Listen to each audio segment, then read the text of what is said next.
اعوذ باللہ من الشیطان الرجیم بسم اللہ الرحمن الرحیم۔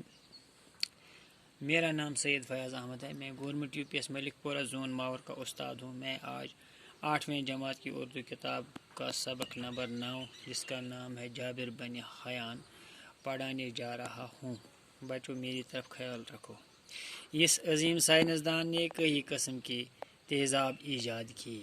جو یہ سائنسدان تھا جس کے متعلق ہم بات کرتے ہیں، اس نے کئی قسم کے تیزاب ایجاد کیے تھے۔ اس نے سونا پگھلانے والا تیزاب بھی ایجاد کیا۔ اس نے کیا کام کی؟ اس نے جو سونا تھا، سونے کو پگھلانے کا تیزاب بھی اس نے ایجاد کیا تھا۔ مختلف قسم کے تیزاب تیار کرتے کرتے اس کی آنکھیں خراب ہو گئیں۔ اس کی آنکھیں جو ہے یہ خراب ہو گئی، کس وجہ سے؟ کیونکہ یہ مختلف قسم کے تیزاب تیار کر رہا تھا۔ طرح طرح کے تیزاب بناتے بناتے اس کی انگلیاں تک جل گئے۔ اس کی انگلیاں جو ہیں وہ بھی یہی تیزاب بناتے بناتے جل گئے، لیکن اس نے تحقیق کا کام نہیں چھوڑا۔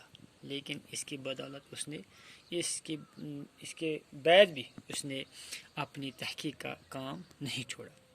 جابر بن حیان جو تھا، جابر بن حیان دنیا کا پہلا سائنسدان ہے۔ جابر بن حیان جو ہے یہ دنیا کا سب سے پہلا سائنسدان ہے جس نے علم کیمیا یعنی کیمسٹری میں تجربات کو اہمیت دی۔ اس نے علم کیمیا یعنی کیمسٹری میں اس نے تجربات کو اہمیت دی۔ اس نے تمام زندگی تجربات میں صرف کی۔ اس کی تمام زندگی جو تھی وہ تجربات میں صرف ہو گئی۔ علم کیمیا کو جابر نے بہت کچھ دیا۔ علم کیمیا جو ہے اس کو جابر نے بہت کچھ دیا۔ کوفہ کے اس عظیم سائنسدان کو علم کیمیا یعنی کیمسٹری کا باب آدم فادر آف کیمسٹری تسلیم کیا جاتا ہے۔ یعنی اس کو فادر آف کیمسٹری کا باپ تسلیم کیا جاتا ہے۔